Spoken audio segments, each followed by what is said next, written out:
Three times the charm. So once again, good morning, good afternoon, and good evening to everyone, and welcome to the Great Exposure Art, Tech, and Policy Days. We're streaming live from San Francisco, California to your homes around the world. Thank you for joining our first ever edition, which in the year 2020 is clearly happening entirely virtual. Today is the start of 4 days full of art, panels, workshops, interactive experiences, talks, and live performances. So make sure to go to our website, getonthegrid.org/exposure, to register for free. Or if you wish to make a donation, 100% of the proceeds will benefit the local art scene.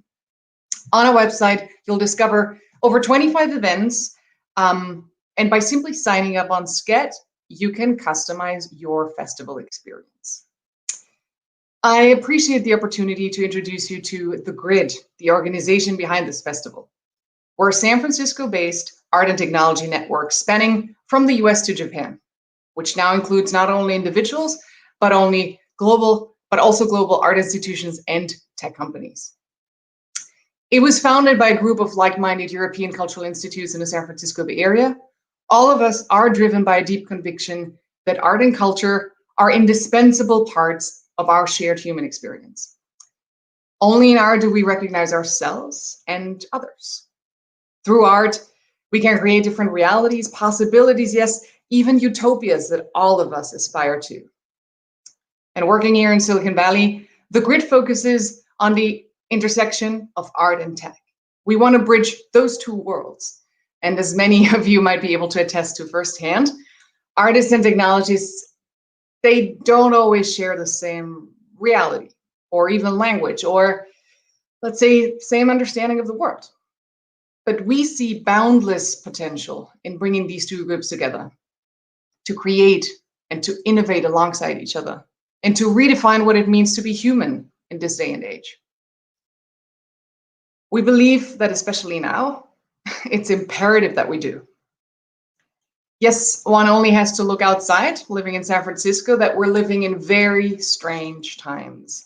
And we're facing a variety of unprecedented challenges, from climate change to fake news, you name it. What these challenges have in common is technology, as either part of the problem or its solution. But there is really no intention in technology. It's neither good nor bad. It's what we make of it. It's simply a tool created, used, and sometimes abused by humans. But we've learned so far that it's our responsibility to shape technology in a positive way, to shape it for the better, to shape it to be perhaps more inclusive. But getting there will require more than engineers. It will require humanity's biggest resources. And by that, I mean not just money, but minds. And that's exactly why we're here today. Exposure is the Grid's new annual festival format. Very timely. It was born out of the current crisis, where we find ourselves exposed to a new virus, a crisis that is exposing our vulnerability of the social fabric and also exposing the systemic inequality, the volatility of the modern market economy. It truly actually exposes a profound societal crisis. And while we find ourselves exposed to this current state of isolation, we need to break down barriers and borders, get together and have a shared collective experience and create new digital tools. While with Exposure, the Grid has mobilized artists, technologists, and policymakers, so a third group from around the world, to reimagine what it means to work together towards a common goal, to break out of our silos, our ivory towers, and to overcome deadlock together. Exposure is actually co-curated by a variety of partners and institutions from both the US and Europe.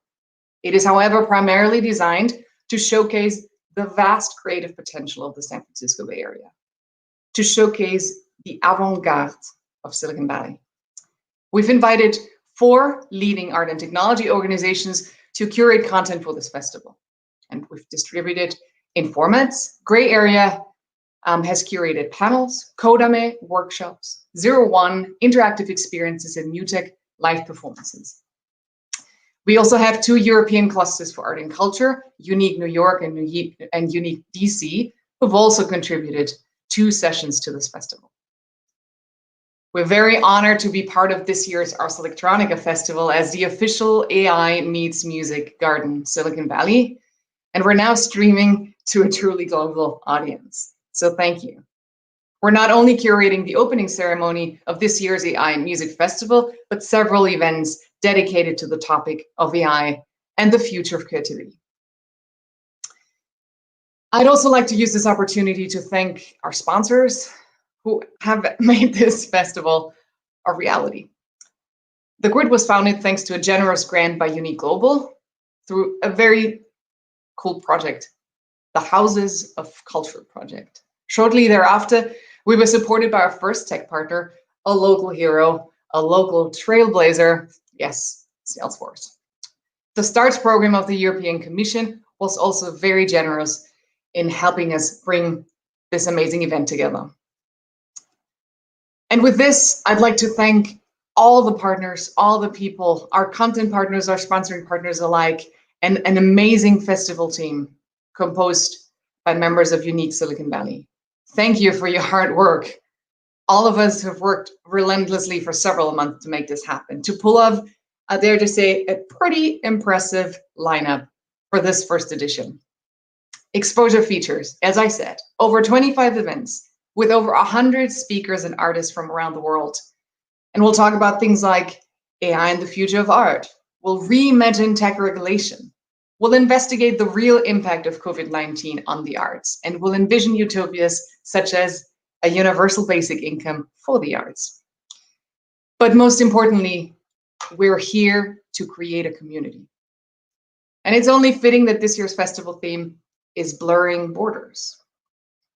So we will blur borders between art, tech, and policy, blur the borders between our countries, our communities, our professions, and our belief systems, and just, have a conversation.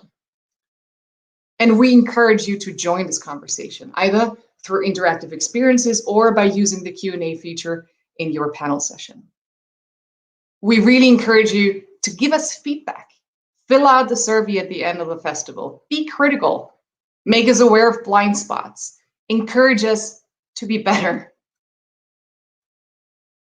We even offer a community tool, a sort of community panel that you can volunteer to curate yourself. It's called Notes, Art and Tech Encounters. It was initiated to provide a platform for conversations that we should have.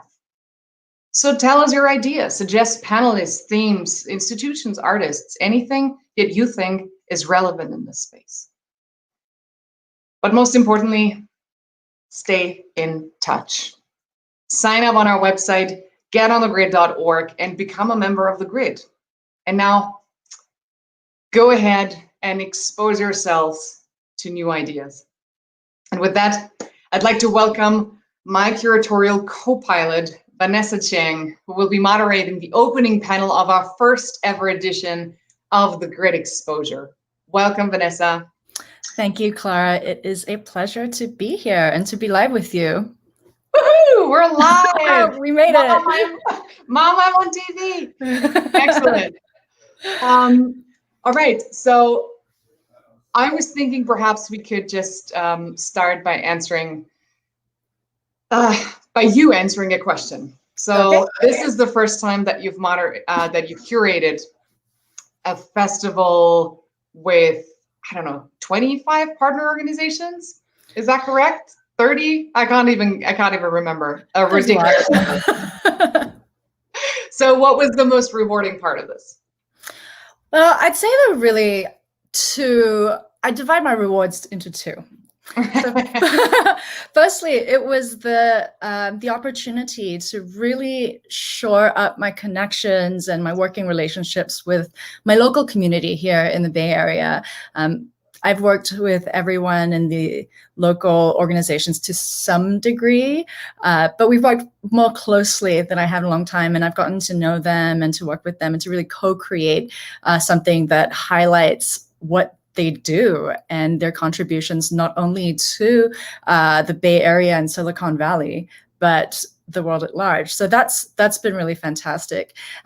And part two is this this larger frame of the grid, and really trying to map its mission of international, transatlantic conversation and collaboration, and really solidifying that through these many conversations that I've had over the last few months, reaching out to people, being in UNIC Silicon Valley meetings, and that's great. Just the networking, understanding both what we have here, how that connects to the world at large, and working to really affirm those connections. It's been a pleasure.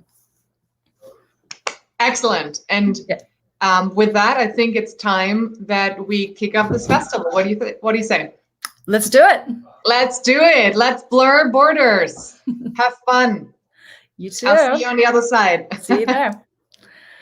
All right, so we are going to open this festival with the panel Blurring Borders Between Art, Technology, and Policy. The worlds of art, technology, and policy are, as Clara said, often understood as distinct enterprises with their own codes, ethics, and practices.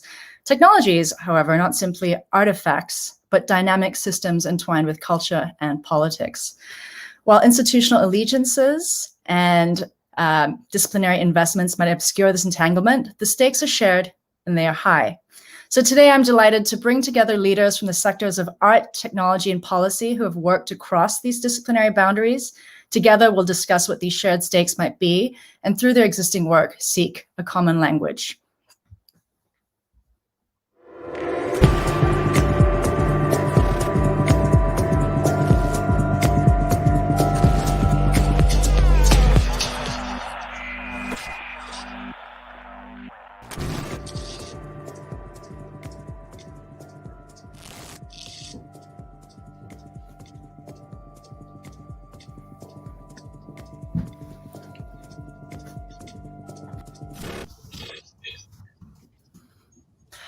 Hello, everybody. Greetings and welcome to the opening panel of Blurring Borders. Hi. Hi, hello. Hi, Vanessa. Thank you. It is a pleasure to bring you all here today. As I mentioned, we are bringing together leaders from the sectors of art, technology, and policy who have worked across these disciplinary boundaries. So today, we'll explore how we might overcome siloed thinking to shape artistic innovation and technological development for the benefit of all. So the way we'll start structuring things is by asking everyone to respond to the same question. I'll introduce each speaker and we'll go from there. So we'll begin first by discussing distinct different disciplinary values and potential gaps in knowledge and how we might bridge them, first in art and technology. To begin, I'd like to introduce our first speaker, Veronika Liebel. Veronika Liebel is Director of European Cooperation, Organization, and Finance at Ars Electronica, where she works in programming and producing collaborative programs with partners from art, science, and industry, including the development of numerous EU projects such as the STARTS Prize and the European Artificial Intelligence Lab. Veronika, based on your own work and experience, what challenges have you encountered bridging the fields of art and technology? How have these challenges led you to understand what divergent values these different spaces have? First, so thank you so much for having me in this fantastic, great festival this year. It's really a pleasure to be part of this panel. As maybe some of you know, Ars Electronica is an institution here from Linz, Austria, and we're working on this nexus of art, technology, society, and science since more than 40 years. So the key mission actually of Ars Electronica is bringing artists and technologists together. Because, of course, we actually want to ask the big questions of humankind, but also because the huge level of interconnection and interdependence on a global scale is something we want to investigate together. As all these technologies really rapidly change and grow even more and more complex, creativity and innovation, and that we are really convinced of, have become a key resource for societal and economic development. And not only has our interconnectedness brought us new forms of media, it has also significantly impacted the role of users who have gone from being mostly passive consumers to active producers, actors, and also influencers. And I think we all agree that arts has a word to say in this sector and in this nexus, and it also gains prominence as an efficient catalyst to convert science and technology knowledge into innovative product, services, and also processes, but at the same time also towards a humanist approach of the technology itself. And exactly here we want to bring artists into the game and thinking together solutions which address our social, ecological and economic challenges. There is a strong motivation for Ars Electronica out of several reasons why we engage in art and technology programs. One of this is definitely that artists have the potential of silo-breaking thinking. And one of the jurors in one of the last art and science jury meetings mentioned that he wants to bring in artists to Mercedes Daimler-Benz because they are really triggering completely new ideas within the science community. They don't want them to develop the specific car further. They really want completely new ideas, completely new ways of thinking, art thinking. Also, we know that in particular these art and technology programs like residency programs, for example, they are really agenda-free. So they are open-ended practices. They have the ability of experimentation, and it is really something where artists and scientists can work together in a experimental way without a specific purpose at the beginning, at least. And for us as a culture producer, art and technology programs have also a huge relevance in producing new forms of cultural presentations. We really want to engage these collaborators, these artists, but also the scientists and technologists to think how we can transfer the topics then to the audiences, how we can engage them, how we can share this discussion they're leading within the process of the collaboration itself. Of course, all this also comes with quite many challenges. And one of the popular ones, of course, are these misconceptions also of the work of each other. Maybe what researchers are doing the whole day is nothing what artists are usually experiencing, and they often do not have the sense or the idea at the beginning what infrastructure everyone is working with, and also in which circumstances and ecosystems everyone is working. So this is something you need to bring together, and there it is really important also to bring in really strong facilitators in the game, cultural organizations, but these facilitators can be really also from various disciplines. They're extremely important to build up also the mutual respect and eye-to-eye level relation, also to bring in everybody in the same boat. And of course, it is also often important to simply match the right people. It's at the end, it's a one-on-one relationship, or it's a personal relationship if cooperation between art and technology really turns out positive. So in our experience, at least, it is really important to find strong pairs between the speakers, between the collaborators. Those are the biggest challenges we see. From our point of view, it is not the case that the artists and the scientists work so differently or behave so differently. They're simply working in a completely different context. Artists are usually self-employed. They're working in a small context. They're also, of course, used to work on their own. And technologists and researchers usually have large infrastructure, not all the time, but of course it is mostly a different context, and those worlds is something we need to bring together. Those are the core points we did also as an evaluation within the last years in our work, and those are also the points we are working on within our residency programs at Ars Electronica. Thank you, Veronica. Lots to chew on there. And I think that's a really great moment to introduce Joyce Grimm, who's also been working in a residency program, but in a tech and design firm. So Joyce Grimm is chief curator of Adobe's Festival of the Impossible, which reinvents the concept of an interactive exhibition. She's worn many other hats, serving as a contemporary gallery owner, a San Francisco City Arts employee working with the Mayor's Office of Economic Development, a professor at California College of the Arts, a program designer for the Warhol Foundation, to name but a few. Joyce, you've got a lot of experience to bring to bear on these questions. What are your thoughts about what kinds of challenges you've encountered bridging fields and disciplines of art and technology, and how have these challenges led you to understand what divergent values these different spaces have? Well, thank you very much for having me. It's great to be here with all of you. Thank you. I think that the biggest challenges, I'm just going to jump in. The biggest challenges that I have noticed working with art and technology is really feeling like the curatorial role is more of fusing those two worlds and how to do that successfully. And I think a lot about the idea that we're in this world where people don't really have the attention span for information. And what's really struggling sometimes for me is being able to provide the proper context for each of the artist's works, and being able to give that to an audience so that they can understand or be exposed to something new, which means that some of the other problems are making sure that you truly understand your audience. Who is your audience?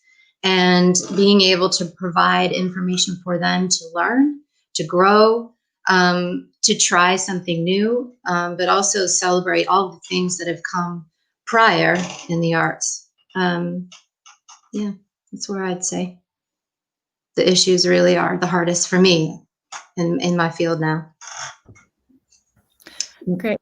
Thank you, Joyce. I love what you said about audience, because I think this is a really crucial part of this conversation that I'd like for all of us to return to at some point. Because yes, we can have artists and technologists and policymakers, we can put them together, but who are we serving and how are we speaking to them? That's really important. Great, thank you. Let's return to that as a whole. And then these questions of art and technology, I think, have a real resonance when we're thinking about the connection to policy as well. So our next speaker is a distinguished scientist and technologist who also works in the arts and who's also had a great intervention to make in policy. Professor Linda Doyle is the VP of Research and the Dean of Research and Professor of Engineering and the Arts at Trinity College, Dublin. She's an expert in the fields of wireless communications, cognitive radio, reconfigurable networks, spectrum management, and creative arts practices.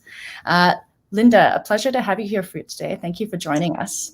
Yeah. Same question for you. Based on your own experience, what challenges have you encountered bridging these fields and discourses of art and technology and, to another degree, policy, because I believe you've worked in this space? And how have these challenges led you to understand what distinct values these different spaces have? So I think I'd answer that in two ways. So there's two parts to my answer, and I'd preface it by saying I'm actually working in an institution that's 428 years old. So that obviously colors your kind of some of the things I'm going to say. So if I were to summarize across those three areas, I mean, in principle, I think everyone working in those spaces can be creative and be creative in different ways. The way I like to think of it, oftentimes, I think of a bit of paper.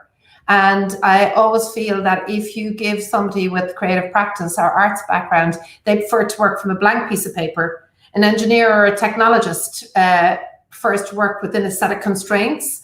And when I think of a policy person, I think of someone who's very focused on the words in a deeper way, maybe, than somebody who is in the technology side is. And they're very quite blanket statements, but for me, they kind of help somehow understand a little bit of the mindset of some people who work in those spaces.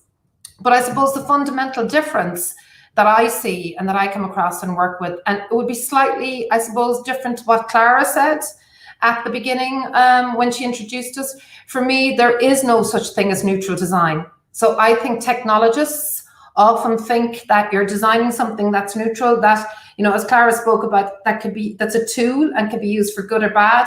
The art mindset and the art practice mindset and the policy mindset for me brings that question in that, no, the technology isn't neutral. There is some, I suppose, when you look at algorithms, when you look at hardware, there's something behind it very often that kind of, I think, has an intent that makes it not a neutral object in and of itself. So for me, they're the two things, kind of the side that believes there is such a thing as neutral design, and the side that I think questions that completely. So that's the first part of the answer.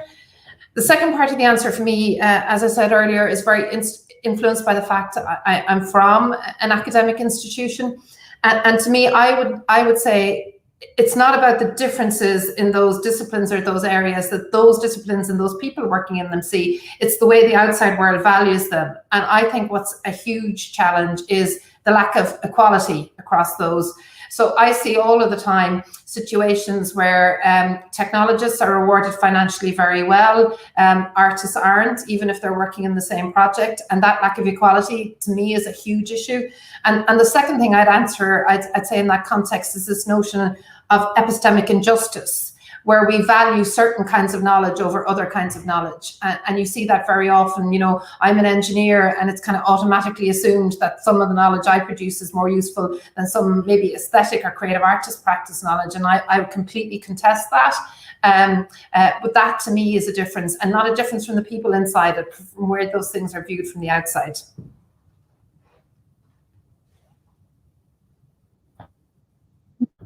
Thank you, Linda. I love that phrase, epistemic justice, because I think it really touches upon the way in which we divide and conquer, I guess, in terms of these disciplines. How you talk about how funding is dispersed is absolutely crucial. I mean, I've had conversations recently about here in the US, the minimum size of National Science Foundation grants being something like $2 million.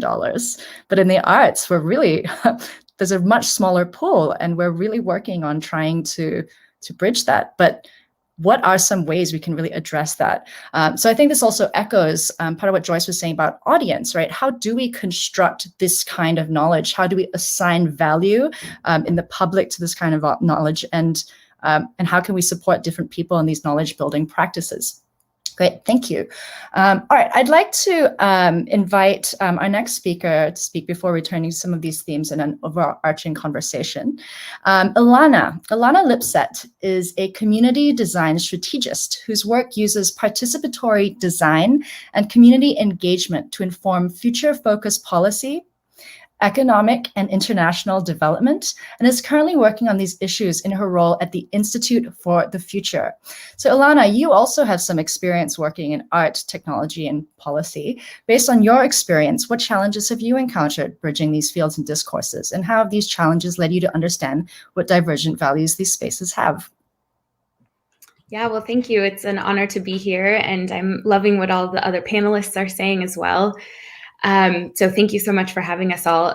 I think the first thing that I want to just mention is that there definitely is a challenge and kind of divergent views, and as Joy said, different audiences that policy, tech, and art all serve. And I don't necessarily think they need to be bridged. I think that part of this tension is healthy for discourse and for conversation and for growing and pushing boundaries. So I don't think they necessarily need to be bridged.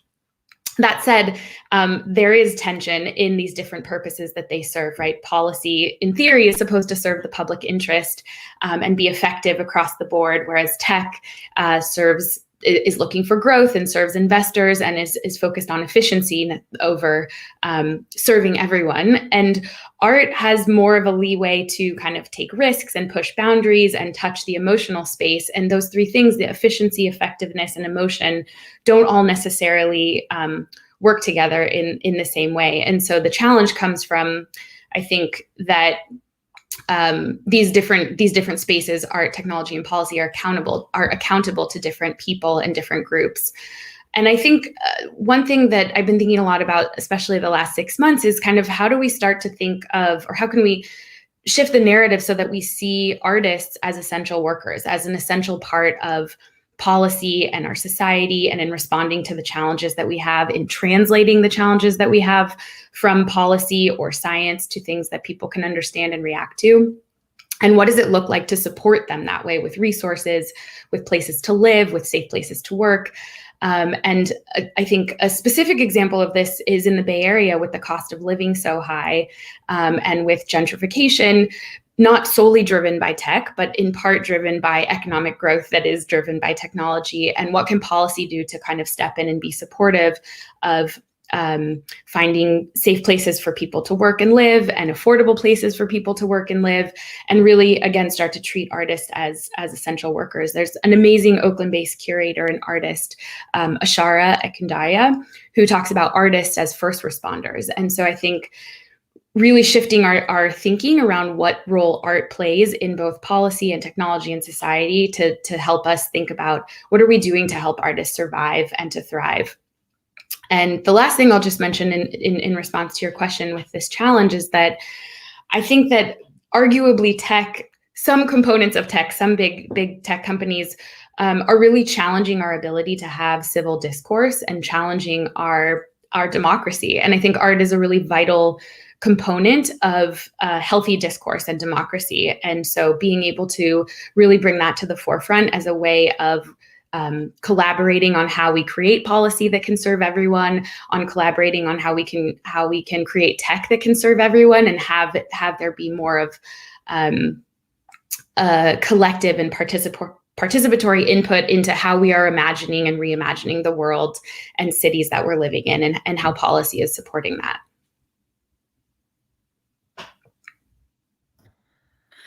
Thank you, Ilana.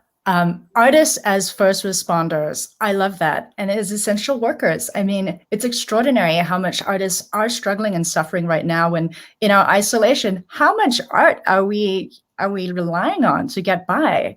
How much music, how much film, how much is really kind of reflecting the pain and struggle of this moment. So what you're saying about how we understand artists, I mean, I'm really hearing an echo in what Linda's saying, and well as what Veronica and Joyce are saying. Why are we siloing artists? Why don't we give them the support that they deserve? Why don't we reframe our understanding of how they are in the world and those kind of interactions between them? Absolutely, thank you. I'd love to return to all of that shortly. Before that, I'd like to introduce our final panelist, who has more experience working specifically in technology and policy. Evie Fuel is part of the delegation of the European Union to the United States. Evie works with the Minister Counselor for Digital Economy Policy to develop and facilitate key stakeholder engagement strategies in Washington, D.C. Thank you for being here today. So, Evie, based on your own work and experience in technology and policy, what challenges have you encountered bridging these fields and discourses, and how have they led you to understand what divergent values these different spaces have? Thank you, Vanessa, and thanks so much to you and Clara for organizing this, and to the grid. I think it's a really valuable and important discussion to be having, and thank you to all of the panelists here. I think it's a tough spot to go last, especially after all the great comments that have already been made, but I'm excited and encouraged to hear so much that I think resonates with me, particularly in terms of interconnectedness and the need for this kind of conversation. I think probably the easiest thing for me to talk about right off the bat to illustrate this sort of what Ilana called healthy tension between technology, policy, and art is actually the TikTok story. So, 2020 has been a difficult year in many ways, but I think that some would say that TikTok has been one of the greatest things that's happened. The artistic community has been able to connect and create fan bases. I think it's connected people who feel very alone at times. The TikTok challenges have been really fun for millennials and families alike, but I think it's a really great way for technology and a platform to provide artistic expression and to sort of connect people in that way. But it's a challenging story from where I sit in Washington, D.C. So TikTok is a subsidiary of ByteDance, which is headquartered in Beijing. And a lot of policymakers are concerned about data sharing practices for TikTok. So we see this clash, this conflict of values between policymakers, artists, and technologists in terms of what they value and how to use technology and how to make sure that these platforms are both safe and engaging and fun. So I think there are a lot of questions still to be asked about. I think it was Joyce who mentioned this concept of thinking about who we are serving. And I think that's really important, especially in the policy space.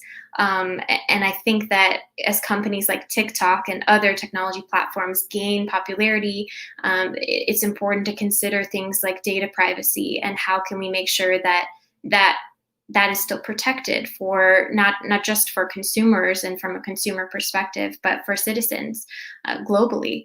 I think there's a real case to be had for finding a new social contract where artists, technologists, and policymakers can really collaborate and think about difficult questions like how to moderate speech on online platforms.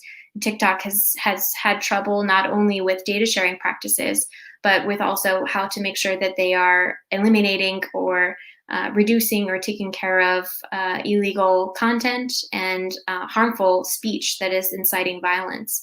So these are issues that I see at the intersection of these three groups where interdisciplinary thinking could really help unlock some solutions to really difficult questions.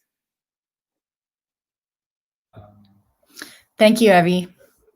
It's true that these are pretty knotty questions, right? How are we going to be able to marshal these different roles that we have to address them? And I think the role of TikTok this year has been such an intriguing one, and it really, I think, opens up these questions about creativity and the role that they have to play in kind of democracy as well.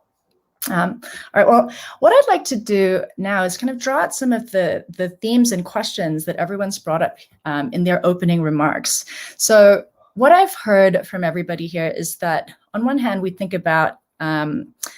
often think about artists and art as something extra, right? That's something that you get to do and you should be pleased to be able to do. But we never talk about these kind of thorny questions about what kind of support we need to offer artists in order to really allow them to participate fully in the questions around democracy, innovation, and interdisciplinary collaboration that we'd like to highlight. So Linda talked about this notion of epistemic justice. Why do we silo artists and engineers and policymakers differently? Why do we value their work differently? So in terms, it might take really redefining how we think about that. Ilana suggested that artists need to be thought of as first responders, as essential workers, which takes a particularly important moment in this time. So how then will we, and invite everyone here to sort of respond to this question and each other more broadly. What are some concrete what are some major challenges that you all see having heard each other that overlap? How do you see how do you see ways of supporting artists in the way that we need to? How do you see addressing the kind of questions around value, and not just value in a kind of cultural capital, social capital sense, but in actually supporting artists with funds? How can we give them the same kind of status that we often give to other disciplines?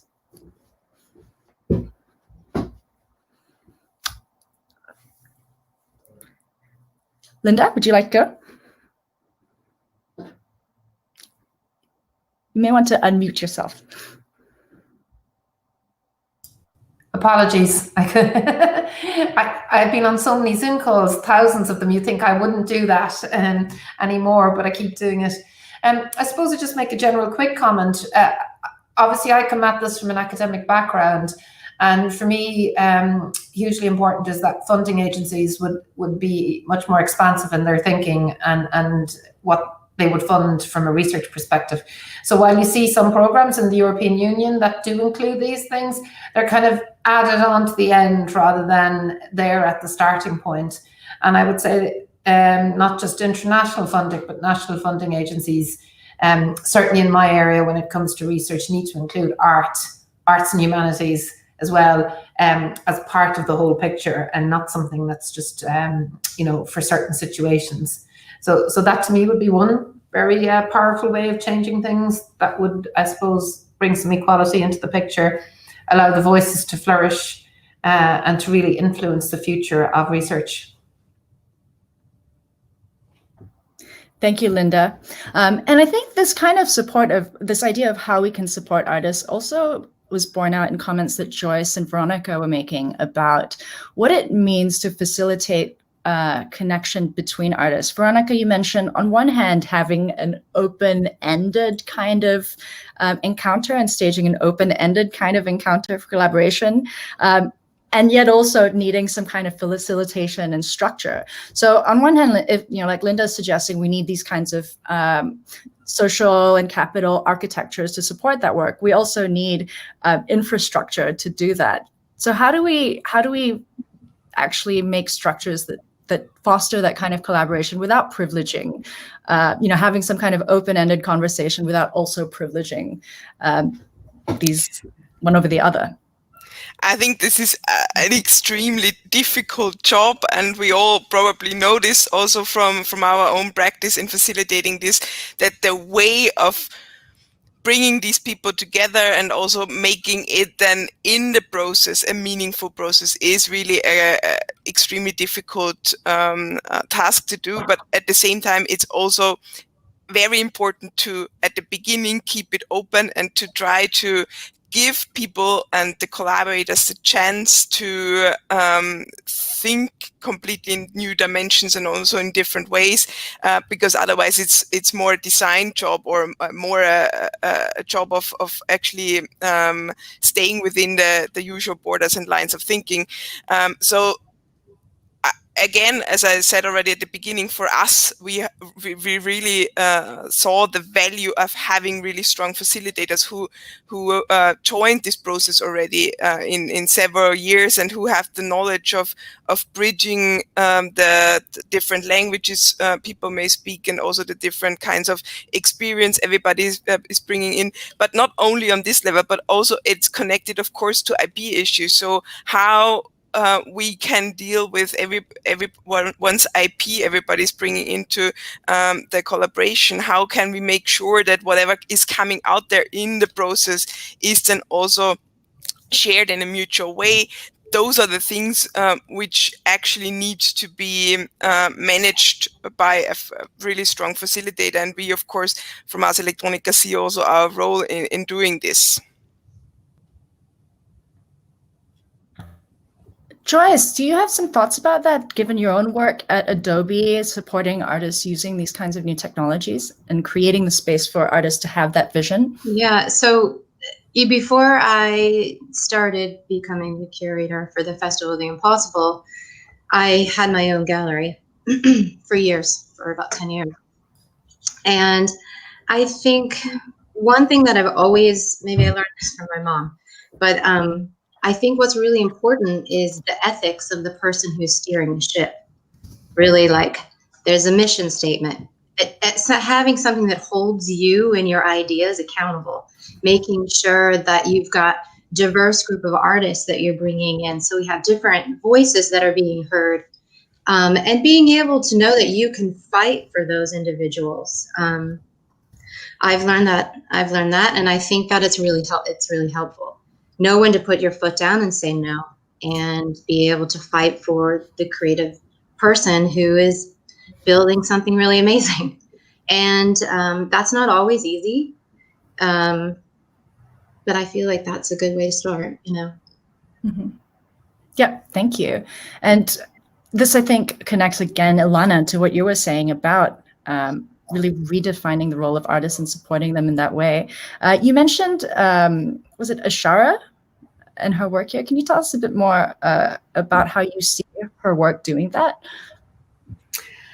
Well, to be honest, I'm not entirely intimately familiar with what she's doing. I know she has some interdisciplinary platforms, and you can find her work online. Her name's Ashara Ekundaya, and she is doing a lot of really amazing work with uplifting, just as as Joyce was saying, uplifting voices of artists who have not been heard or who haven't been given a lot of platforms, particularly Black and Brown artists, and helping to redefine that the role that they play in terms of what artists are able to create and what they're able to help us see as possible futures, and also how we kind of digest what's happening now. So I would encourage everyone to check out her work. And I would also just add, with a little bit of a historical context, the U.S. Department of Arts and Culture, which, for those of you who aren't familiar, it's not an official U.S. government agency. It's a grassroots-driven arts group that works on a lot of really amazing projects to involve artists in policy.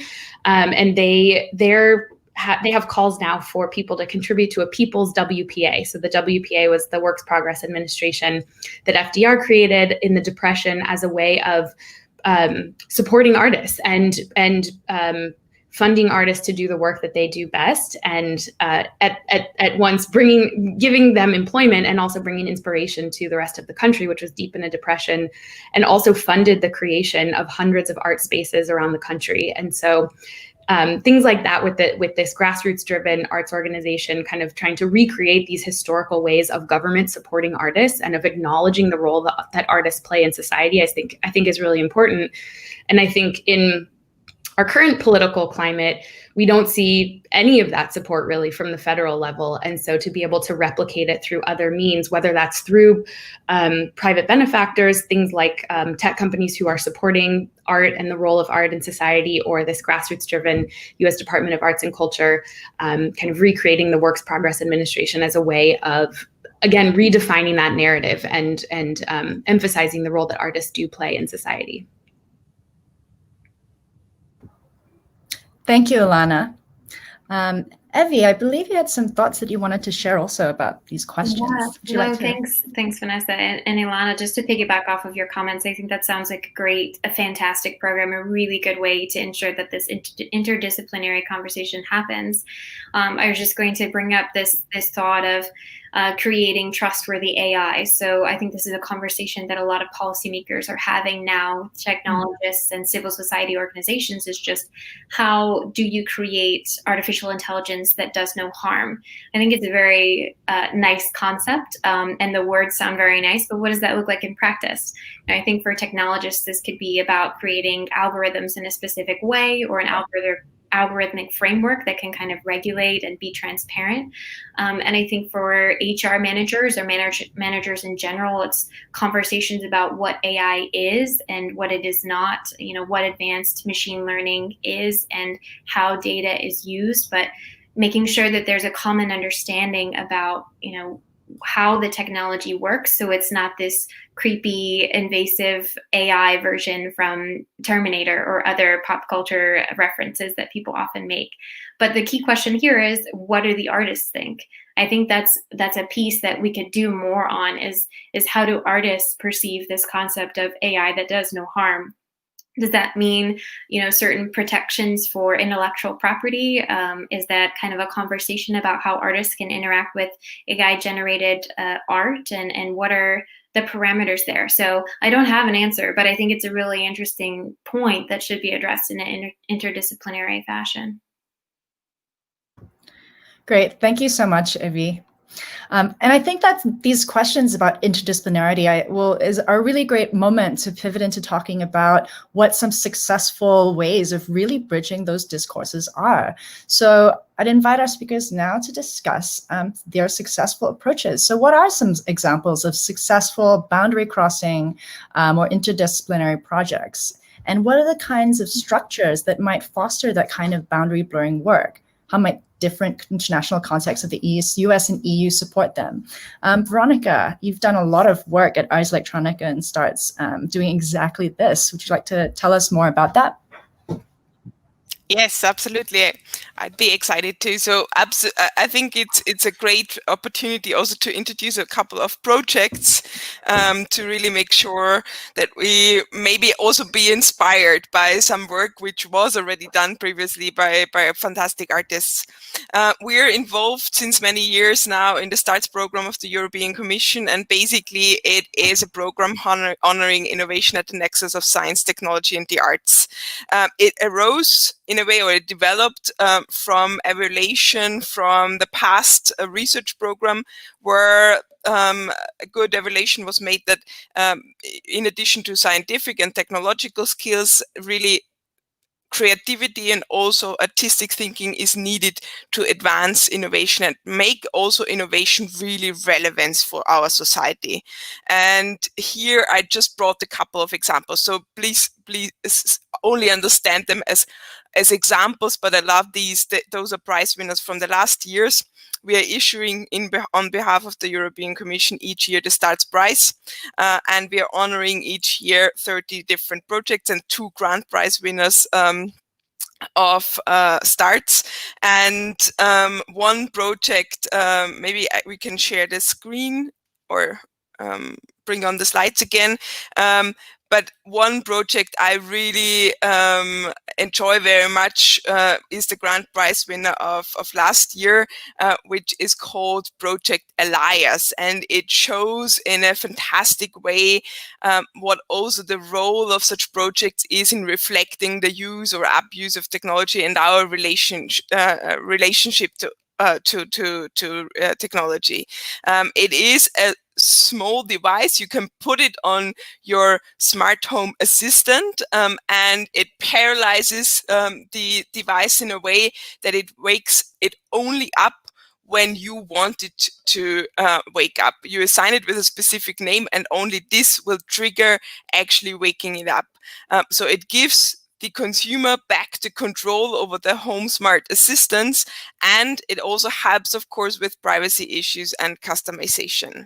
And another project we have seen in the last years is a data collection and citizen science involvement program called Ciudad Vea Land Use Plan. So they did in a several years research project. They brought in the government, they brought in also economic parties from the city center of Barcelona, of course citizens, to discuss really the coexistence of the economic part of Barcelona, but also of the citizens itself. And they collected data, they visualized the data, they tried to understand through a big data process also what are the qualitative data and quantitative data they need together. Of course, this would be all existing in Airbnb and other big corporations, but they turned the wheel and they involved the citizens. They tried to gather the data from the citizens directly and analyze them together and make really also propositions for the use of the city center of Barcelona. Another example, I think, of how the STARTS prize is also facilitating art thinking and humanizing technology is a collaboration we have seen a couple of years ago from the Kunsthochschule Weißensee in Berlin. Otto Bock is a big prosthetics company manufacturer, and also Fab Lab Berlin, and they work together for developing new ways of prosthetics, and in particular also how these prosthetics can interact in a more natural way with natural body parts. And I think this is also a quite clever way of, on the one hand, trying to innovate the technology itself, but on the other hand, also bringing always this relationship between the human and technology into the center of interaction. One last example is this year's STARTS prize winner Andrea Ling and the project called Design by Decay, Decay by Design. And she is actually not reinventing recycling, but she is using biotechnology as the key to design waste firsthand. And this is a quite clever move, because then it is a completely new way also of organizing the decay and decomposition. So how to make the waste material, especially also plastic waste in this case, a product which is gradually decomposing and not beginning with the thinking only at the level of recycling, but really starting already from the material process itself. Those are just a couple of examples, but we are really excited about those examples, and they also are, of course, presented in Europe through Ars Electronica, but also very many other organizations in a way that they serve policy. They try to also extract the learnings from these projects and serve it to further programs. Thank you, Veronica. These are amazing projects. I'm really excited to see what's been happening here. And it seems like the infrastructure that you've been building at Ars Electronica is really supporting this in really exciting ways. And yeah, really excited to see how the Stars Prize is shaking out. I'd like to invite too then, I know, Linda, that you've been working on similar kinds of interdisciplinary spaces also in Europe. So perhaps you might discuss some of what you've been doing in this space and how you've been working to bridge and boundary cross in the same way. I'd love to. I have to say, Veronica, they were very impressive projects as well, and Ars Electronica is just such an amazing organization. So maybe I'm speaking at a smaller scale here. So as an engineer, I used to run a research center for telecommunications networks, communications called Connect. I'm not leading that anymore, but Connect is alive and well. And mainly that organization was very, very much about doing research with engineers, physicists, computer scientists, etc. So part of the way I kind of cope with crossing the boundaries is by creating strategies and groupings that can exist within traditional groupings and challenge those. So we have a group here in Trinity called OMG. It stands for Orthogonal Methods Group, and it kind of suggests that they work in an orthogonal fashion to the engineers. But it picks up some of the comments that were made earlier about attention. And what I see that group is made up of artists, designers, creative practitioners, writers, visual artists, a whole mix. But what I see that group doing as kind of creating a tension between the technology and the research that's emerging within Connect and society, and understanding that tension. And I suppose providing a kind of vocabulary for artists, designers and engineers, computer scientists to come together and deal with those issues. And for me, the key thing there is when I look at the research group, I look at the Connect Center, we have a whole load of tools we use to do the research. You know, you have your typical mathematical tools, your simulation tools, and your computer science tools. And for me, creative arts practice is another one of those tools, another way that you interrogate, you know, technology, the world around you, and question what I mentioned before, the idea that things aren't designed in a neutral fashion, and understand what that means. So for me, it's really, really important that artists exist right in the middle of technology research and engage completely on a day-to-day basis with that if we want to change the world. Thank you, Linda. Yeah, I think what you're saying about how technologies are not neutral is absolutely central and essential to this discussion. You know, how on one hand can we foster ways of thinking that recognize that, because it's clear to me, but it's easy to see technologies, particularly well-designed ones, as being neutral, right? Like the better designed they are, the more they're invisible. Yeah, I mean, I have to, it's a big, huge bugbear I have, and people may agree or disagree with me.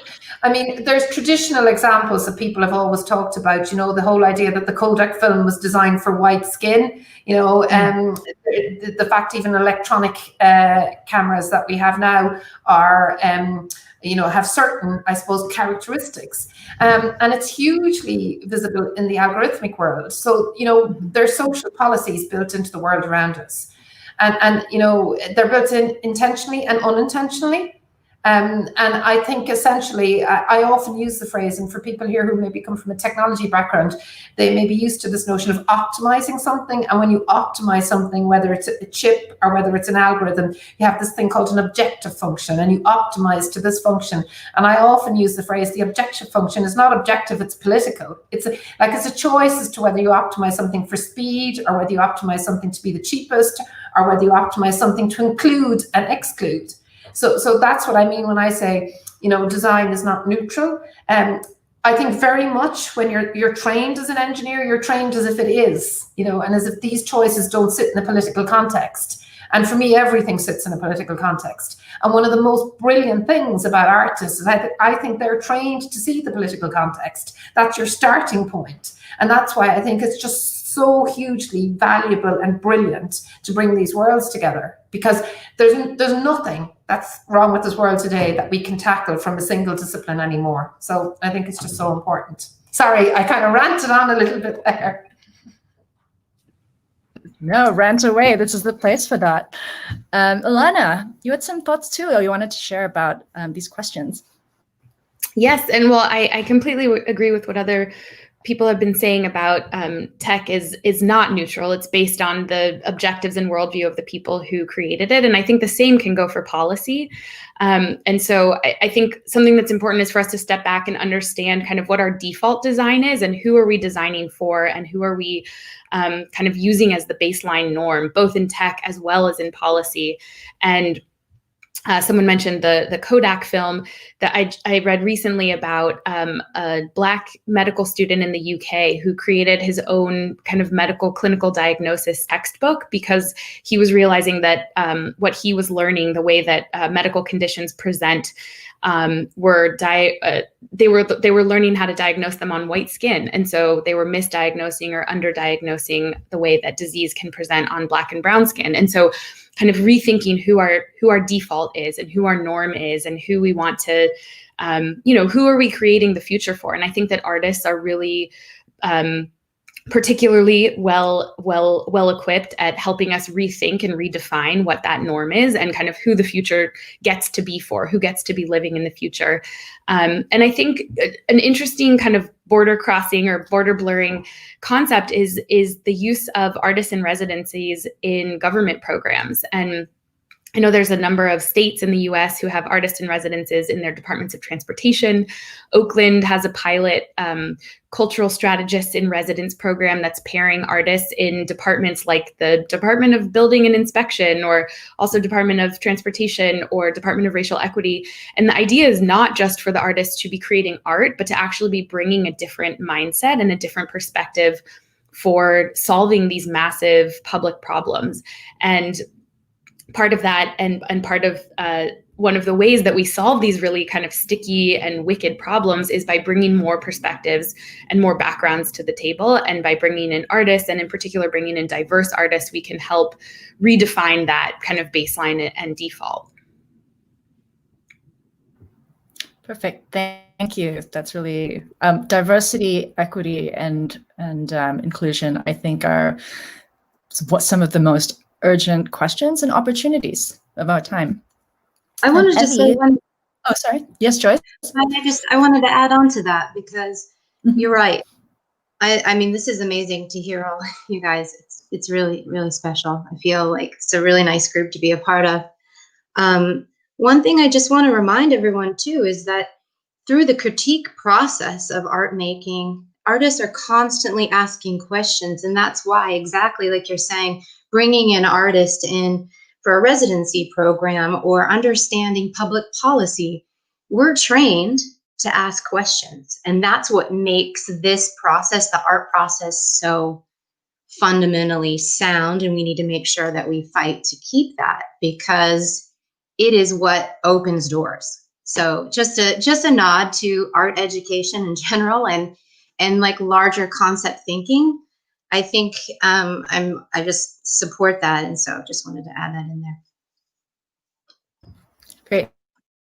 Thank you, Joyce. Absolutely. I mean, I think it really highlights an ongoing theme of our discussion, which is, sure, let's bring artists in, let's bring them into the conversation, let's support them. But how can we do that without instrumentalizing them, or turning art thinking into a tool in service of something else? How do we honor and preserve what is really special and unique and important about art thinking? Evie, you had some thoughts you also wanted to share about these questions. Yeah, thanks, Vanessa. No, I think a lot of great points have been made already.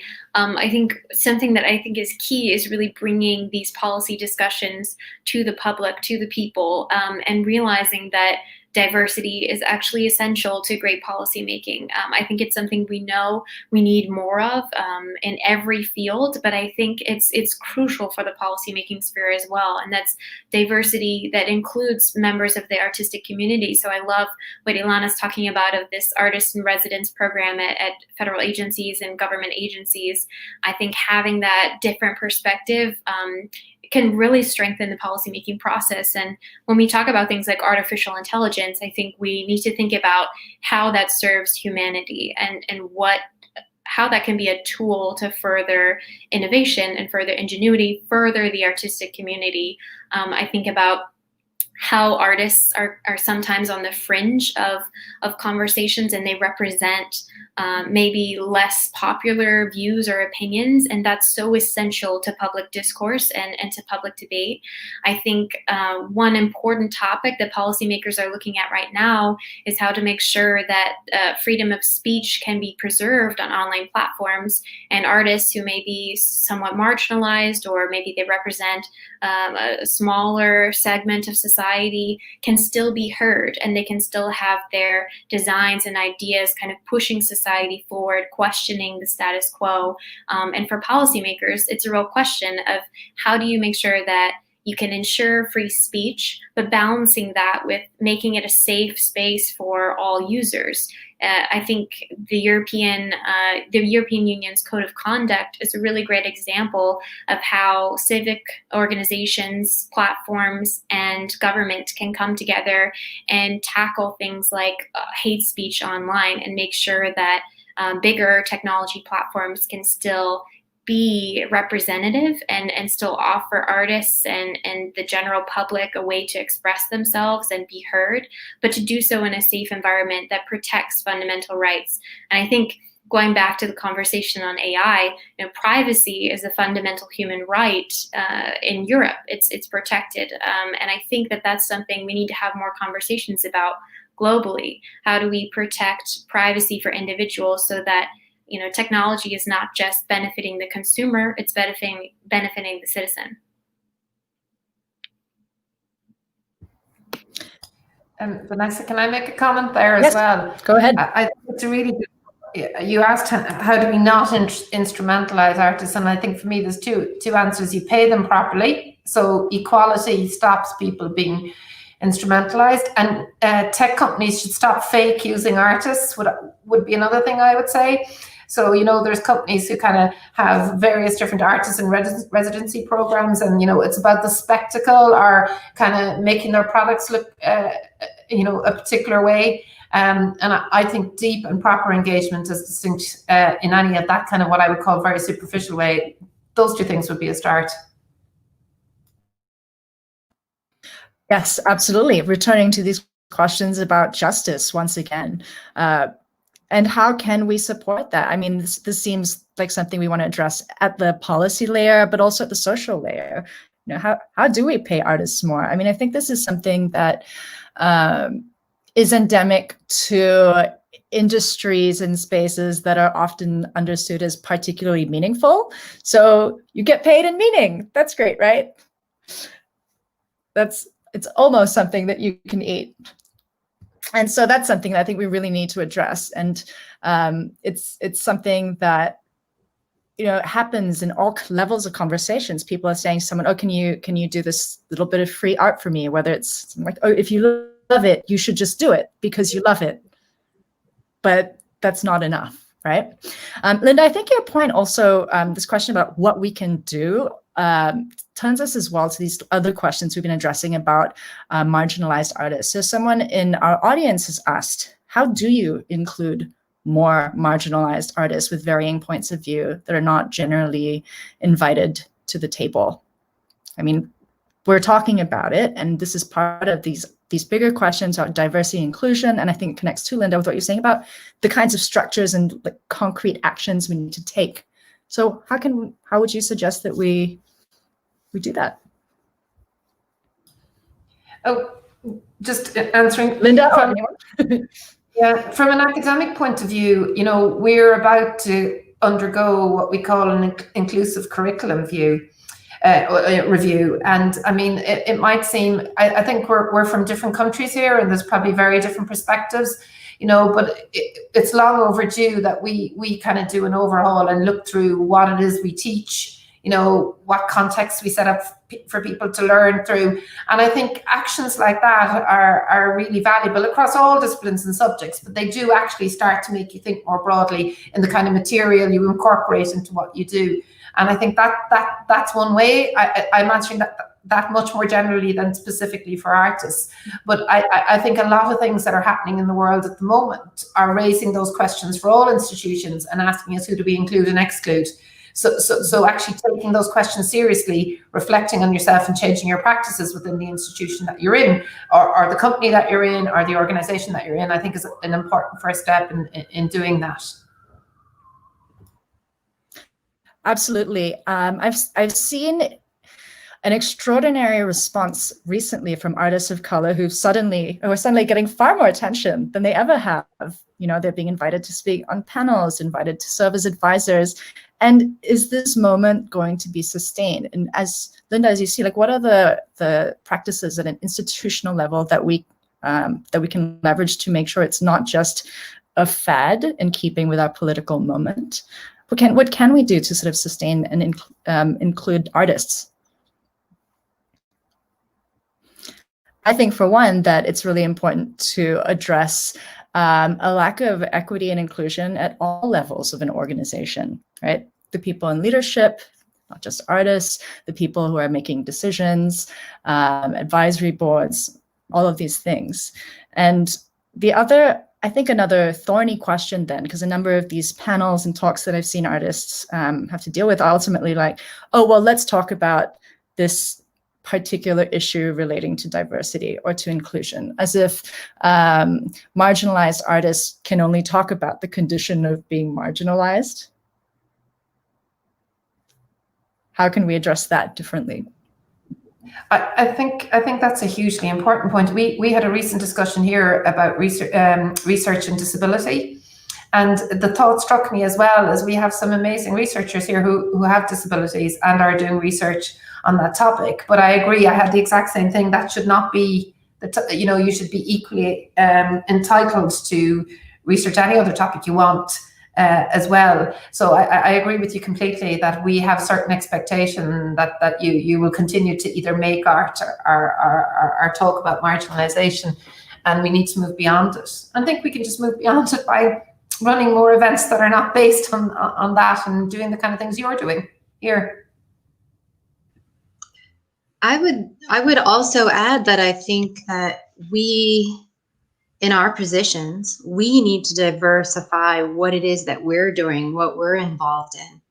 And I think that means like having different types of exhibition, not always working for the same money funder, for example. Having other opportunities to dig in and meet other artists and meet other people and build other projects. I think that's really fundamental too. And it's not always easy, especially here in the Bay Area where cost is so incredibly high to live. It was much easier as a 22-year-old, you know, but it is a reality. If we can have our hands in many pots, we have a better understanding of how the world works. But we have to be able to make choices so that we can live, but also we can do that too. That would be what I would say. Alana, you had some thoughts to share on this matter? Yeah, I think, well, absolutely agree with the other panelists. And I think there's also an importance in creating open platforms for artists. And to the audience member who was asking about including marginalized artists with different points of view. I think sometimes it's not even necessarily about opening up a seat at the table. It's bringing a table to them, or going and seeing where they're sitting, and creating open platforms that allow people to contribute, and allow people to contribute different points of view, different types of art, different ways of working, and compensating them for it. And I'm always hesitant to kind of talk about what type of regulations or policy we might want to encourage that. But I think given the way that our society is working and is functioning, there are ways that you can, let's say if a government is commissioning public art, or if in a number of cities in the US, private developers need to put a certain percentage of their building budgets towards public art. And so if there are ways to kind of codify that you want to only work with local artists, or only work with artists of color, or that you'll prioritize those over others, I think that can be a way to kind of start to equalize what has been an unequal playing field for people who've had the resources to either work for free, or have the resources to be able to apply for grants, because not everybody knows that grants exist, or know how to apply for grants, or speak the language that the grants are offered in. And so kind of opening that up and offering a wider platform that people can step onto and offer their work and offer their art and be compensated for it, I think is one way to start to address that. Excellent. Evie? Yeah, just jumping in on those points, I think it's super important. I mean, I think there's never been more need for this diversity, but I think that that's also crucial when we start the process. So at the level of creating the technology, I think it's crucial that we have a diverse workforce there, that there's diversity in the technologists, and I think that furthers the ability to have diverse products that serve all people, all throughout the value chain, all throughout the supply chain, and through all different use types. I think Sophia Noble's Algorithms of Oppression book is a really great starting point for looking at the need for diversity in creating technology. But when we look at the policy perspective, I appreciate Ilana's comments. I think it's so true. I think we need to look at how we ensure this diversity through regulatory decisions and policymaking. Something that I think that the United States can look more to is Europe's actions on antitrust. I think there's some movement on the Hill now. There's some movement in the U.S. Congress in looking at the consolidation of power in a few technology platforms, and I think it's important to think about how we can enable small businesses to thrive, how we can enable diverse perspectives, diverse ways of thinking about delivering information online in particular, and maybe that's looking into more antitrust actions. I know that the European Commission is doing a lot of work to think thoughtfully about how to ensure robust competition amongst different technology platforms, because I think that plays a role as well. Great, thank you, Evie. And I think that starts to address a follow-up question in the comments, which is how do you approach sustaining the integration of disadvantaged artists? And it's about learning from other frameworks, be that the EU and these kinds of policy frameworks that you're talking about, and ensuring that there are consistent practices along the way. And I'd invite any of you also to respond to this question. What are some ways that we can sustain this integration and not just have it be of this moment?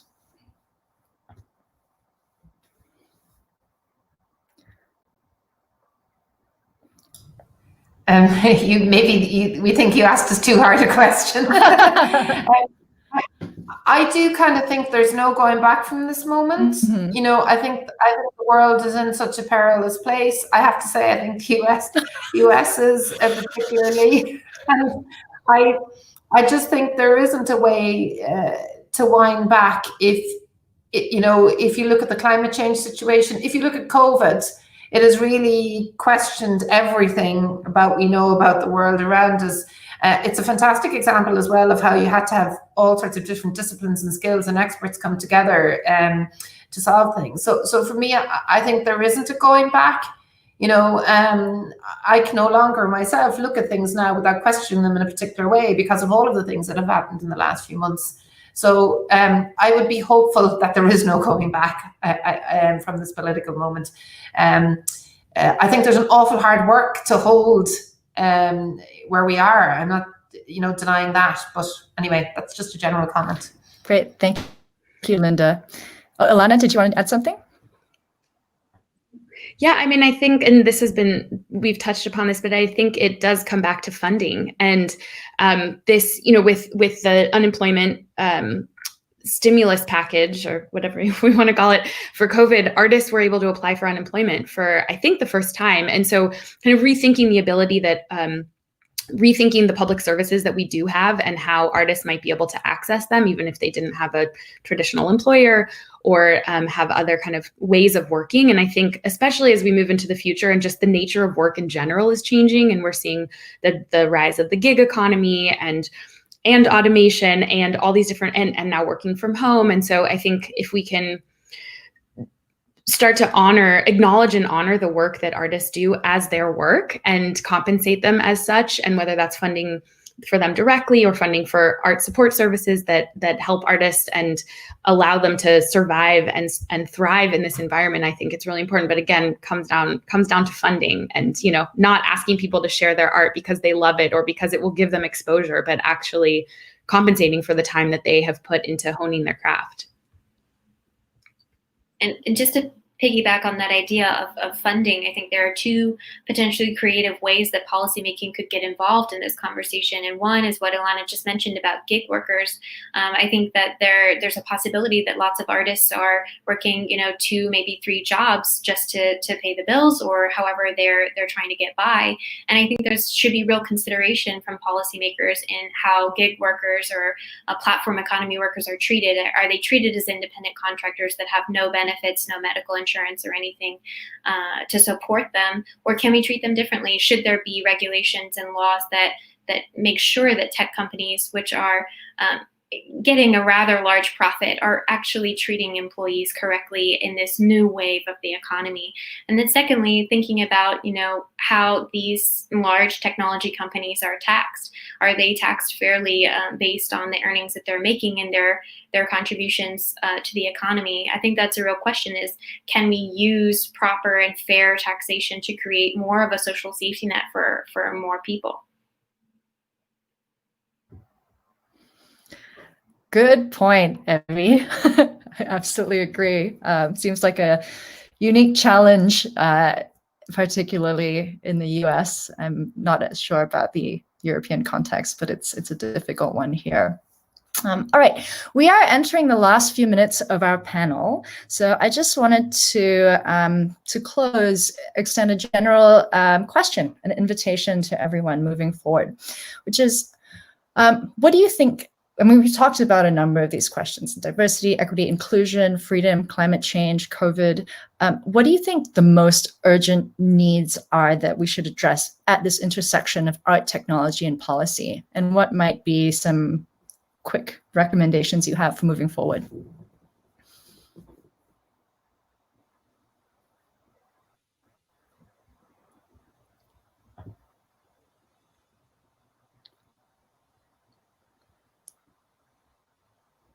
Oh, I can't hear you, Joyce.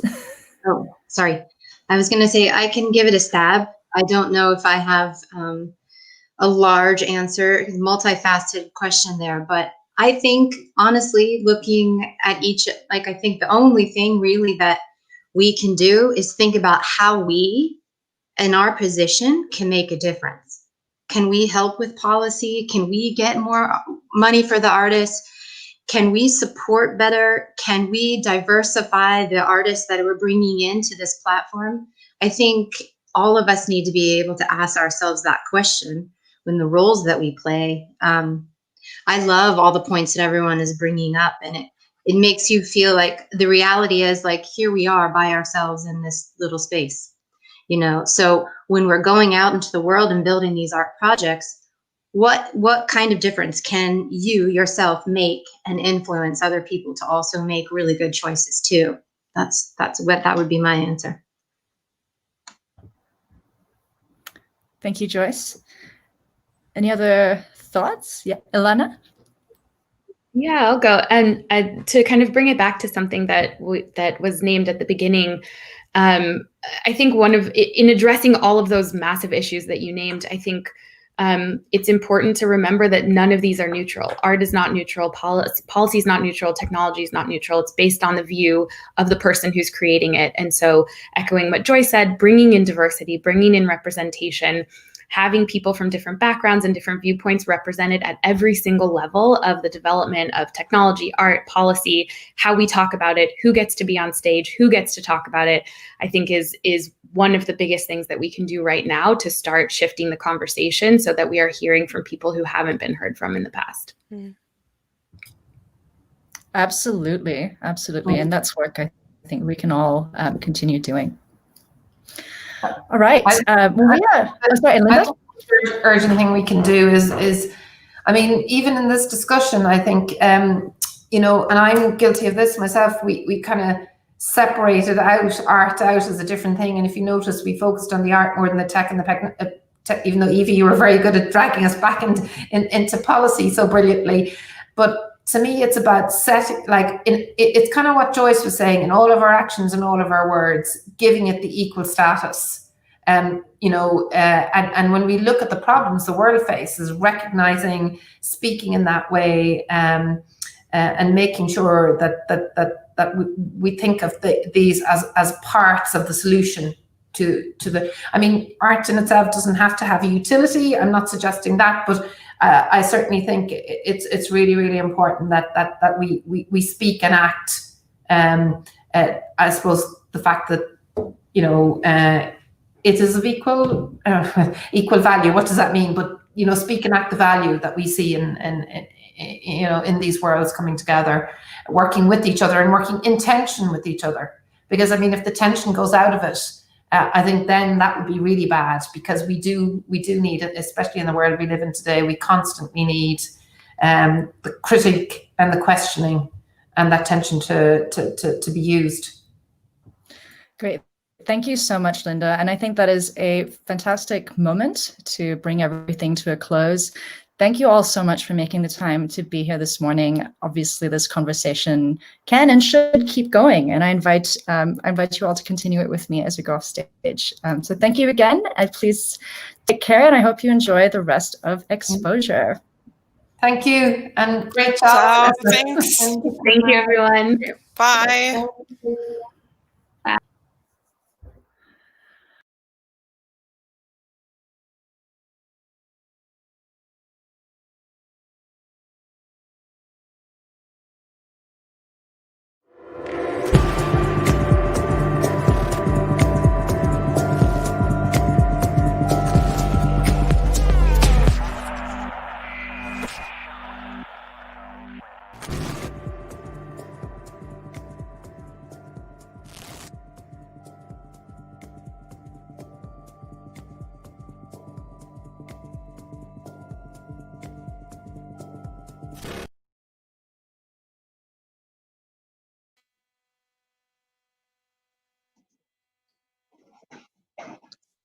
Hello, everyone.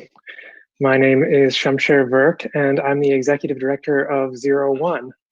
01, for those of you who don't know us, is a nonprofit that leverages art, science, and technology for social change. And we're based in San Francisco, co-located with in the Grand.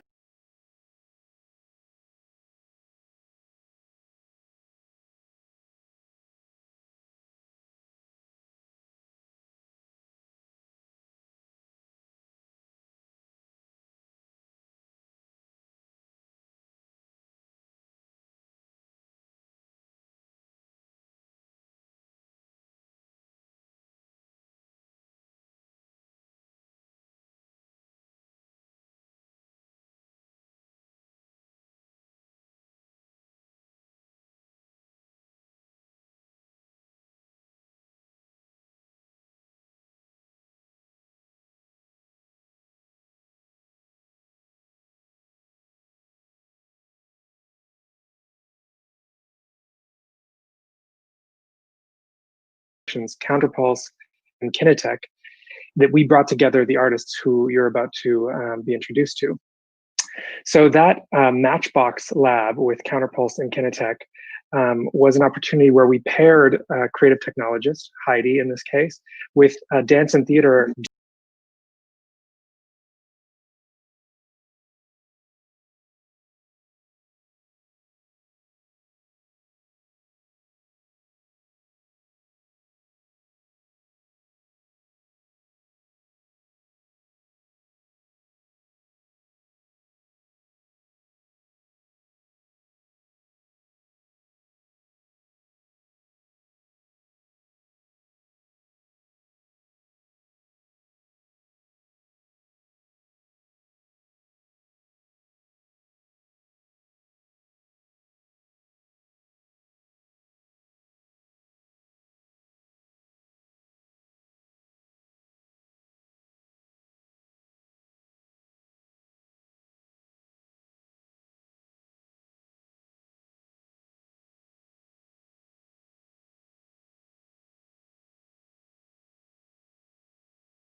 There are visible participants here on Zoom, and there are also invisible watchers on YouTube, Facebook Live, and elsewhere.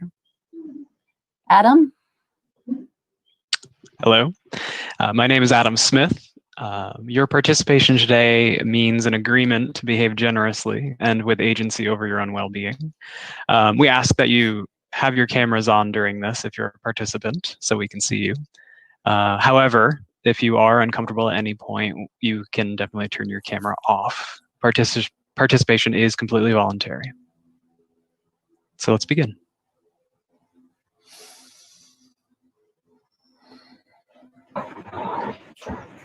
There are structures and rituals in place where entire communities come together to maintain social fabric. We've lost those rituals for human connection and spaces for gathering. Today, we embark upon a journey, prepare together to bear witness to the sun and the moon. Poll question: if you voyeuristically attended any unusual digital gatherings, like a rave, with your camera off, hand clap using Zoom's reaction features at the bottom of your screen.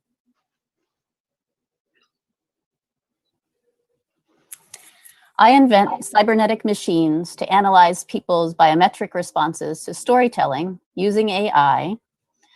But today, I will be running network training and simulations to prepare citizens to prepare you for our imminent re-entry.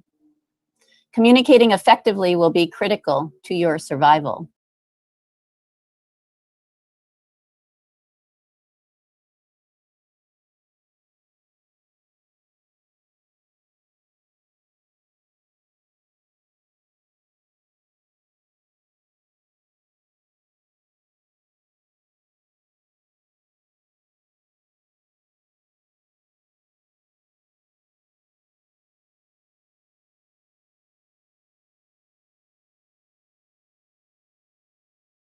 For the journey. We don't know exactly when it will be, but we do know that it is going to require all of us together. Think of today like a collage we make in collaboration with one another, working together to head west in our covered wagons, to fly a ship to Mars, or even find meaning in washing our face. Poll question: if you find virtual calls with coworkers so exhausting that you have little energy left for in-person communication, give me a thumbs up in your camera. I make live performance incorporating movement, sound, and people in shared spaces. But today I'm here to guide the conditioning of our physical and mental bodies to endure, no matter how taxing future situations may be. Poll question: is this the best possible solution? You're going to unmute yourself, say your answer, and then mute yourself again. Is this the best possible solution? Go ahead. No. Maybe. I am not sure. Not. No. No. Maybe. We are going on a journey, and this is our preparation. There are 3 distinct parts to experience before we send you into the void. There's orientation, training, and simulation. We'll ask you to engage your device at various times to move forward through these stages. Poll question. Do you feel discomfort when you know you are being watched? Cover your camera with a finger for a moment if so.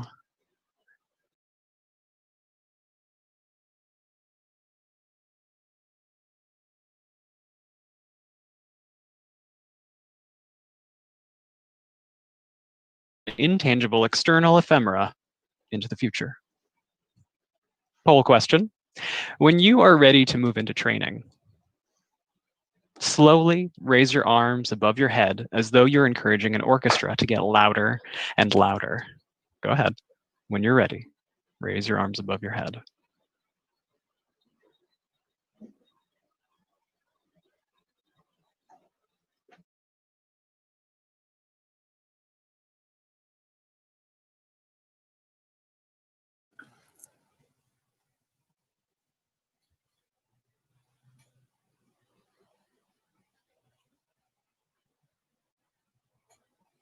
Hi.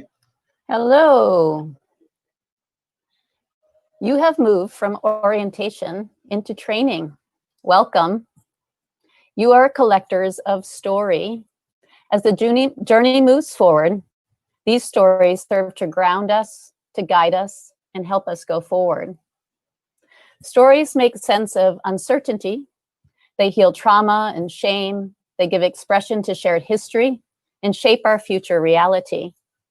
Part of our survival mechanism, they maintain our homeostatic impulse. As we prepare for simulation, try not to leave your body behind. Remember, our bodies are archives of story. So to connect our bodies and quiet our parasympathetic nervous systems, let's close our eyes and breathe in. Release any of your muscle tension. And just forget about the screen for a moment and listen to my voice. You're going to visualize a place you feel most safe, at peace. Draw upon all of your sensory modalities. What does it look like? Smell like? Sound like? Taste like? Who's with you? What's the time of year? The time of day? How does your body feel in these places? How do you move with it? Stay with these sensations for a moment. Now open your eyes and find something to write with, whether it's a piece of paper or your computer. What emotions can you draw from this place in the past that might offer resilience in the present? Try to create an emotionally rich sentence with only 5 words. I'm going to give you about 2 minutes to do this. Again, what emotions can you draw from this place in the past that might have resilience in the present? Try to create an emotionally rich sentence with only 5 words.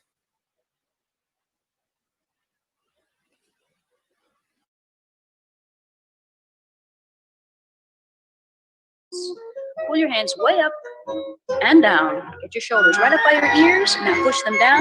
Now we change. Rest the shoulders and do the hips. Put your hands out to the side. Sit over on the right leg. Now shift to the other side. The right side and the left. Keep your knees straight. Just push your hips way over and push the other way. Now we'll do it to a rhythm. You just stay right with me. Here we go. Right side, left side, 1, 2, 3. Now the left, then the right. 1, 2, 3. Push right, push left, and 1, 2, 3. Push left, right, and 1, 2, 3. Swing way over, way back. Swing 2, 3, and left, right. 1, 2, 3. Keep your shoulders still. Keep your hips going. Keep your knees straight.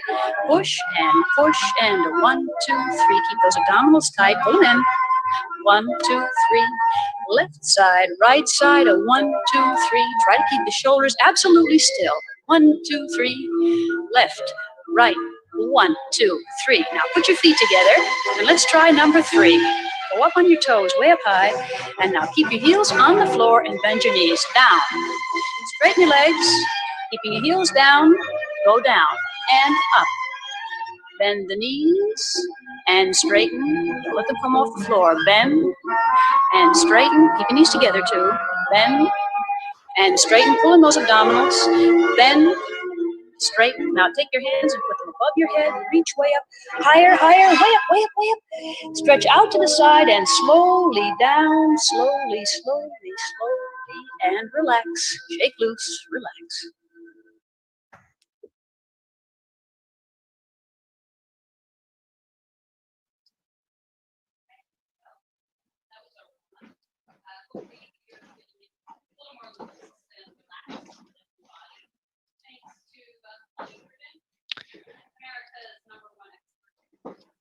Great.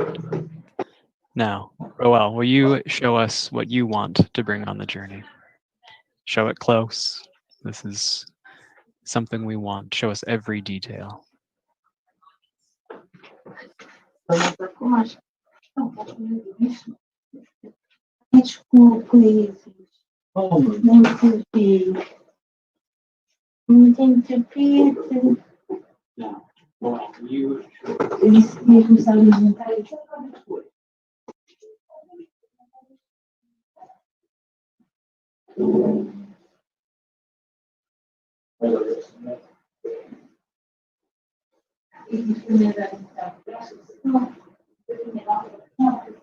Now, something we'll leave behind. I want to see what it's like where you are, where you will have been should we cross paths later. This is where I have been. Or this is where I will have been.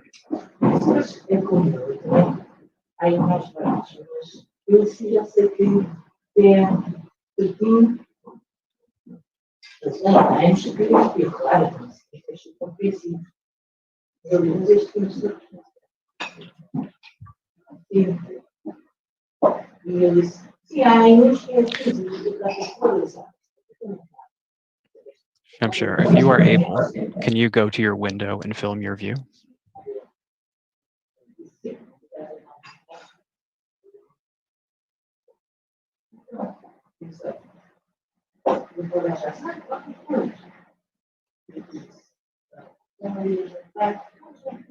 And stay with it for a little while. We'd like to sit here for a moment.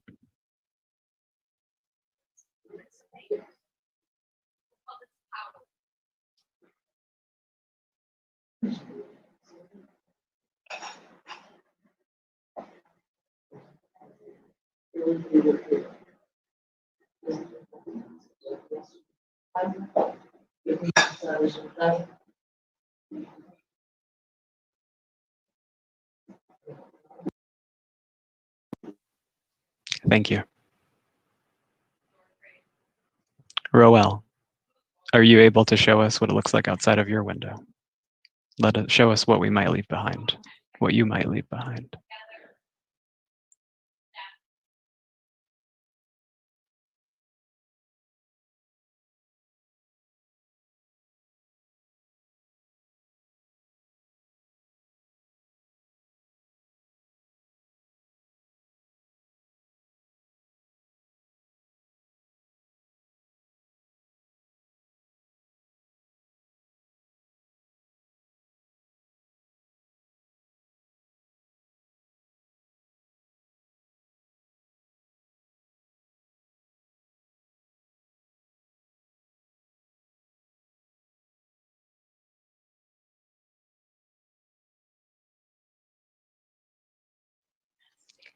Thank you.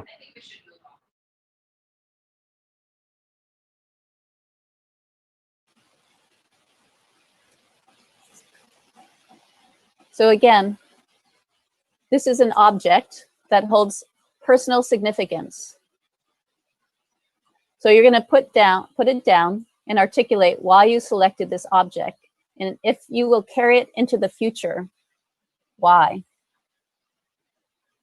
Try to crystallize this sentiment in a sentence with just 5 words.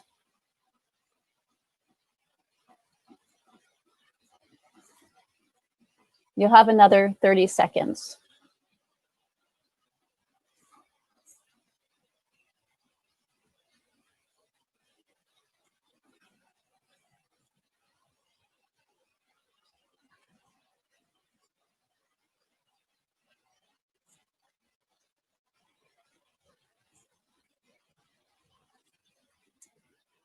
Have you finished? So for the last time, you're going to share this sentence in the chat. Let it go.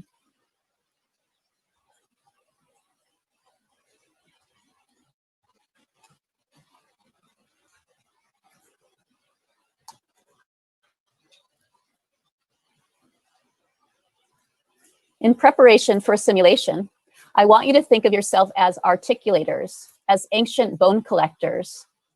Each sentence fragment is a bone you string together, mirroring the rhythmicity of movement. Read out loud all 3 of your sentences together, quietly to yourself, like one would a simple poem. Together, you'll create a murmuration.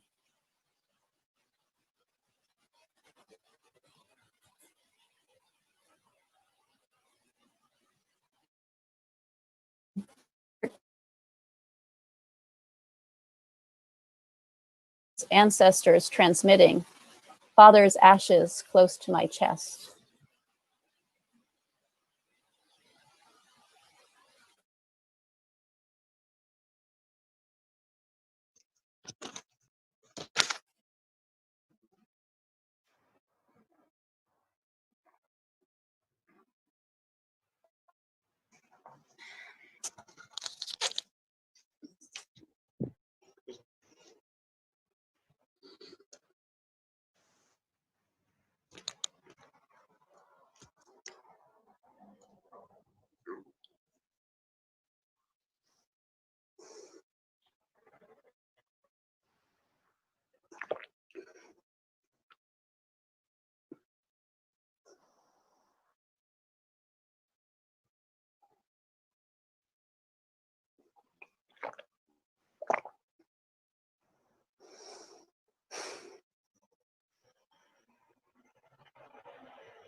Okay, that's been a minute. We should continue. Simulation is coming. Our final sequence that we'll do together.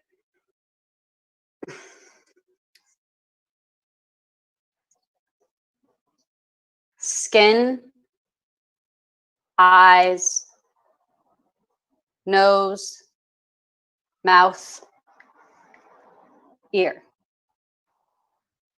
Let's do it together. Skin, eyes, nose, mouth, ear.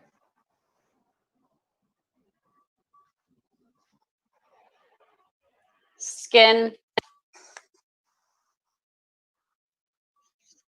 eyes, nose,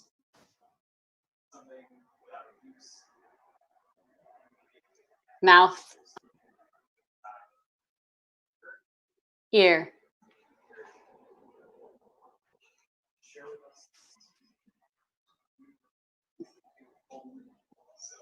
Okay, let's review from the beginning. Sequence 1, powering. Gather, stack,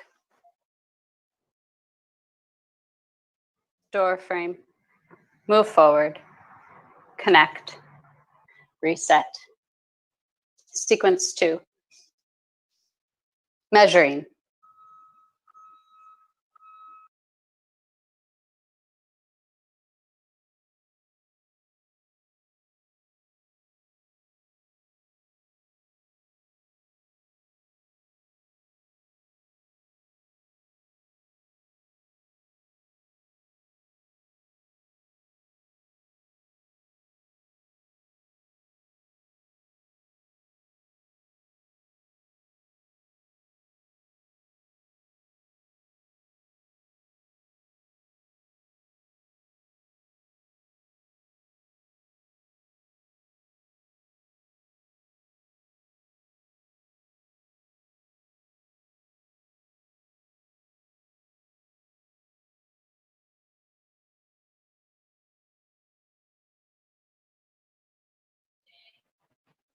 Welcome back. Now, this is mine.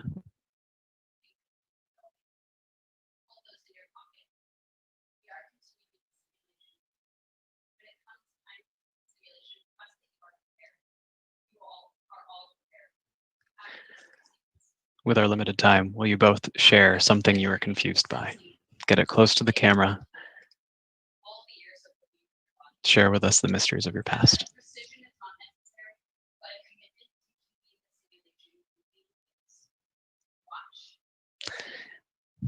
And remember, as we move into simulation, you are not limited to 4 things. You are not limited to anything. So continue showing until we switch.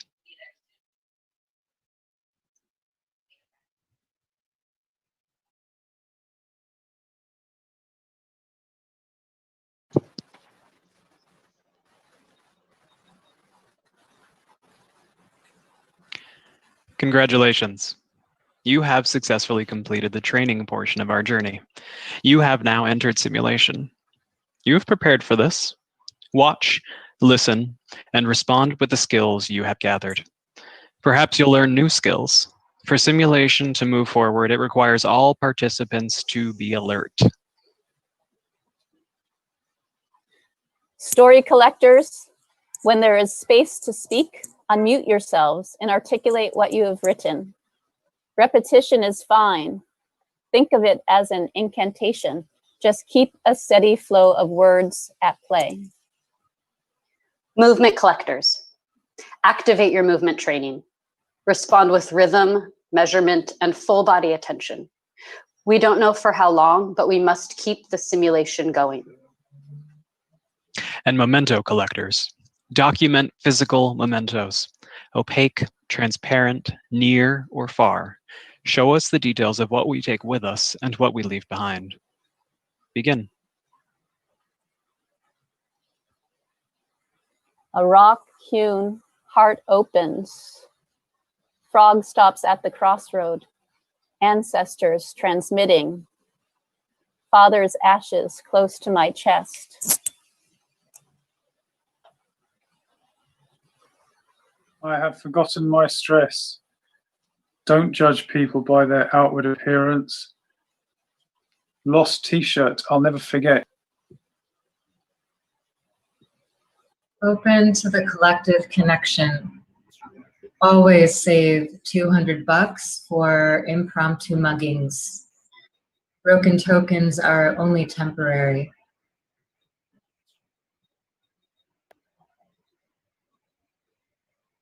I have forgotten my stress.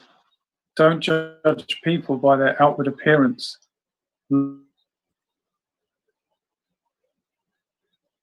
Lost.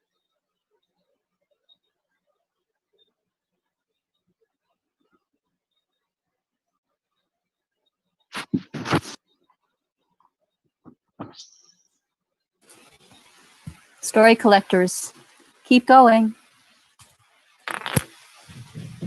Yes, don't judge people by their outward appearance. Father's ashes close to my chest.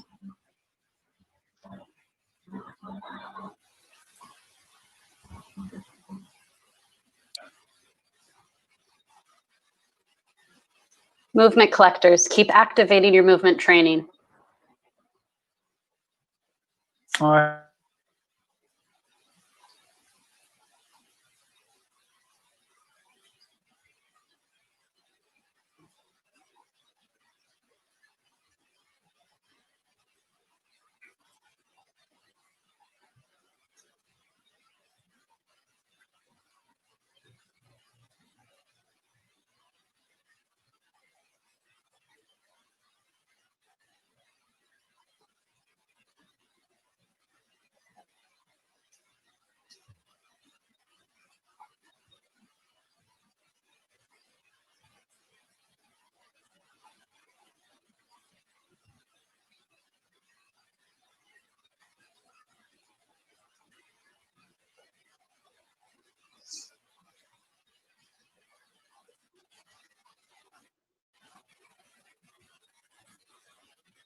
I can't see you, but I know you're there, watching our every move from the comfort of your couch without any visible mental or emotional labor. You looked inside participants' homes. You watched us in our kitchens and bathrooms. You are a passive observer in this training. But where are the participants now? Like two strangers getting in a taxi, they have been randomly paired off in breakout rooms with no instructions. They have agency to leave, engage each other, or even return to this main room, but this moment is not for public consumption. Have we gained the expectation that what the camera captures is for any eye? That our coworkers, colleagues, and strangers should have access to the places where we are most vulnerable?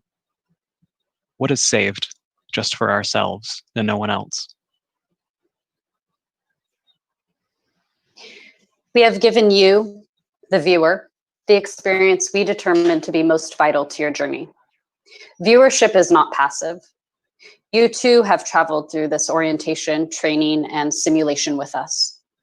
You have the story, the body, and the necessary materials. What will you do with this newly gathered information? How will you too engage in shared experiences with strangers? How do you embark on the journey? Thank you. Goodbye and good luck.